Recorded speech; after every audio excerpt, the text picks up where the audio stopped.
Restored truth taught that God's glory is his intelligence, and that it is to be our glory as well. Out of that tradition for learning, that near unquenchable thirst for knowledge, has come this university. The history of Brigham Young University is a history of sacrifice for higher goals. There are legions, there are thousands of faithful people who've made this institution what it is. We owe those people so much.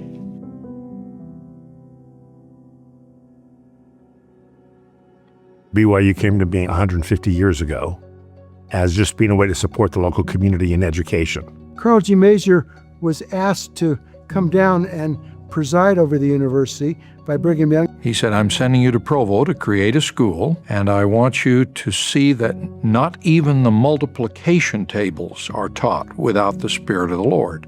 At the very first of the university, we were hard put to meet salaries. We paid the faculty in turnips. I hope that we never lose that spirit of sacrifice. Every year it was financial disaster. Every month it was, we're not going to pay the bills. We're not going to be able to pay the faculty. President Mazur wrote, I'm worn out and sick in spirit. Told his wife and his daughter that they were going to move. And then they sat on the boxes for 2 days. Finally, the daughter said to her father, when are we leaving? His response was, I've changed my mind. We're not moving. I've had a dream. I have seen Temple Hill filled with buildings, great temples of learning, and I've decided to remain and do my part. I used to ride my horse all over this area. It was all vacant land. There was only a couple of buildings over on the southwest corner of campus. I've literally watched the campus grow, every single building. As you look at the growth of this university, it is remarkable. It's important to recognize that from 1875, the futures and the interactions and the involvements of both the community and BYU have been intertwined. For me, a university is a crucial part of a community. It's a crucial part of an individual. It's a crucial part of who we can become. We are taught here to develop the light that we have within us, and we share that then with the community. A popular adage at BYU is enter to learn, go forth to serve. It's a phrase that has inspired our community for generations and that invites us to use our talents and education for the benefit of others. People joked about it as being Happy Valley. It is. It's a great place to be. This valley is humming with the influence of wonderful, bright, enthusiastic young people. You're talking 35,000 students, thousands upon thousands of employees here. Who live throughout Utah Valley, not just in Provo. That has an economic impact. It's a big employer in the valley. At one point, the biggest. I'm not sure what the exact numbers are at this point. A study that just been finished a short time ago learned that BYU faculty plus staff plus students spent $289 million in this valley. One of the reasons that this is such a special place for us is, as I was at BYU, I had started WordPerfect Corporation, which became the #1 selling software company in the world. A number of the people working at Novell and at WordPerfect had employees that came from BYU, and they were the sharpest and the very best in the world. What's happened at Silicon Slopes is remarkable, and if you go look at some of the founders of those companies, very many of those are BYU graduates. I would say very seriously that BYU has always been one to set the tone of community involvement for employers throughout this valley. BYU got together with other business leaders and said, this community needs a United Way. In 1963, when United Way was started, it was a much smaller community. But BYU leadership, continuing on, had this foresight saying, we need to keep watching out for the community. And United Way has been relying on BYU for partnership, support, research, volunteerism ever since that day. As I looked at these past presidents, they have all been pillars, they have been leaders, and they have led BYU at each stage to a new height. After his inaugural year as president of BYU, the Provo Daily Herald ran a story that read in part, "Dynamic, youthful, with hardly time to get his feet wet, President Oaks adopted a new academic calendar, made plans for an addition to the library, involved students in fundraising, discontinued one college and reorganized two others, re-emphasized the university's no-nonsense policy on dress and behavior, set up programs to tighten and improve the curriculum, and initiated a whole series of moves to delegate authority to deans, department chairs, and faculty, and to clarify lines of operation." Whew, I'm tired just reading that. It's worth noting that President Oaks accomplished all this while simultaneously standing up BYU's law school, which, according to his biographer, required finding a dean, identifying faculty, locating space for the first classes, acquiring a law library, and planning to construct a new law building.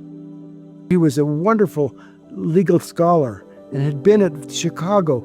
He argued successfully with the government that we could hire Latter-day Saint faculty.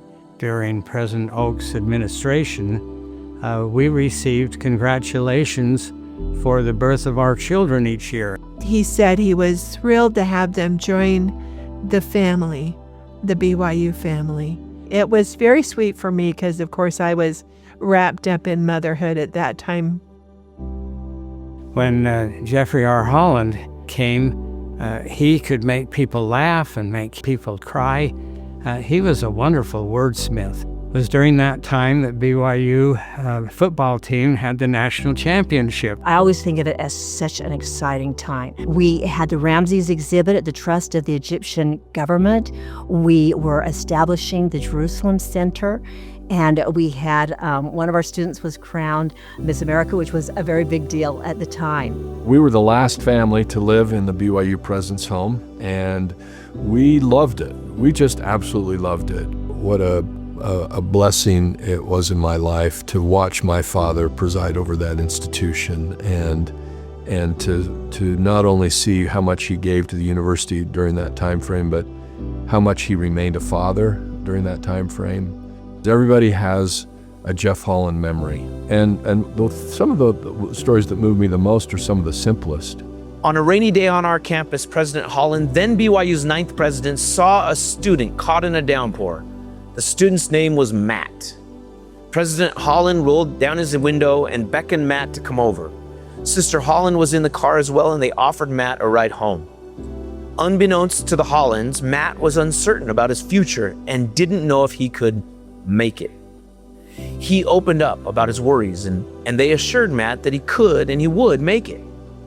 "Matt, part of your problem is that you don't believe," President Holland finally put it bluntly. "Oh, I'm not talking about your testimony," he went on. "Rather, you just believe that God will work his mighty miracles for everyone but you." And then President Holland underscored the point. "You gotta believe, Matt. You just gotta believe." The next president was Rex E. Lee, and he started an annual giving fund for the alumni. I don't think raising money was something he was particularly excited about, but I think it was something that energized him because it mattered to him how much it could build the foundation of the university. He was somehow able to combine community, church, BYU, family, all together into one big bundle. Rex Lee brought the Day of Caring to the BYU campus and said we ought to be hosting it. And that started the tradition here on campus. Whenever I would come back and walk around the campus with him, we would run into people on campus, and without exception, every time we'd run into somebody, he'd say, "Tom, I want to introduce you to so-and-so. And this person is the world's greatest fill in the blank." There was always something. It wasn't very long after the inauguration he was diagnosed with another cancer. It was a second cancer. He had gone into remission in the first. And we knew that this cancer was not one that could go in remission, but they could keep it at bay. And that's what he did during the remainder of his presidency. And I think sometimes when we're given a time limit, we are a little more eager to make each day count. And perhaps that was part of the magic of that period of time. it was also an example to the community of someone who could do hard things and do them well and do them with an eye single to the glory of the Lord. And I think that was one of the legacies that he left. If I could use one word to describe President Bateman's tenure, it would be bold. He championed our students, our faculty. He met head-on some difficult situations, but it was a time that we had President Hinckley was on 60 Minutes. We had the build-up and the glory of the Olympics at that time. We had research from our faculty on the cover of Nature and other esteemed journals. All of this was happening at this time, and President Bateman met all of these matters just head on. But he was also a remarkable academic. He'd been dean of our business school.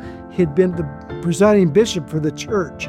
So he had a real worldwide vision and experience. President Merrill Bateman literally volunteered with me one Christmas time and helped deliver presents to the needy at our Supper Santa activities. President Samuelson, he came to BYU at the request of the Board of Trustees. He was asked to come for a short term, and he was here 11 years.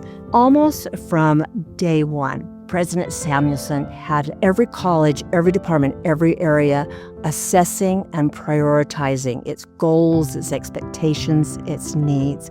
The resource planning process had been established by President Bateman, and President Samuelson built upon that resource planning process and also expected a lot of responsibility and discipline by every area. In Cease's time, the university and the country was going through a kind of financial hard time. And so he was told by the brethren, no new resources. And I watched my peers at large private universities with huge endowments, they had to lay people off. And because of President Samuelson's work leading up to the recession and the trust that the board had in him, we certainly made some deep budget cuts. We had restrictions, we had hiring freezes, but we did not have to lay people off. President Worthen is one of the most calm, level-headed, rational people I have ever known. And this was such a great benefit to us during his tenure. There were a lot of unprecedented challenges facing not just BYU, but the nation and the world at the time. Least among those was COVID. Part of that was the remarkable way in which everyone came together to keep the university open with not just online classes, but in-person classes, allowing people to interact with each other. President Worthen is such a friend to the students. He has such love for them. He established the Inspiring Learning Initiative. This idea that you need to involve your students in your research and not just teach out of old notes, teach out of things you're learning. And he was constantly working to raise the bar, where in the classroom, outside of the classroom, every student receives an education that inspires them and that they in turn can then go out and inspire others with that education that they've received. It's something that President Reese is building on today. What I have seen in my time, every president gives everything they have to this position. I think the call to be the president of this divinely inspired and glorious university is amazing, but it's a call for two people. Each one of them was married to a dynamic, articulate, talented, and gifted woman, and that they gave their heart and soul as well. I love BYU, and I loved it from the beginning when I was a student. There's just no finer university, I think, any place in the United States of America. It's singular, it's different. I will be forever indebted to BYU and the foundation it laid for me professionally, spiritually, ecclesiastically, civically. I can't praise the institution enough for what it means to me. For me, one of the really miraculous things of the university is when, on Sunday, when classrooms become places you take the sacrament with a Bunsen burner right by the sacrament trays. Well, That's kind of just as an image of BYU's dual mission. I'm so grateful that I'm associated with BYU. In my occasional locker room contact with Coach Edwards, I have heard him say, "Do not forget what got you here." The Pillar of the Valley is not just an award to a collection of individuals. It's an award to what they represent, including all the other people they represent at that institution. The presidents of Brigham Young University are all eminently worthy of this Pillar of the Valley award.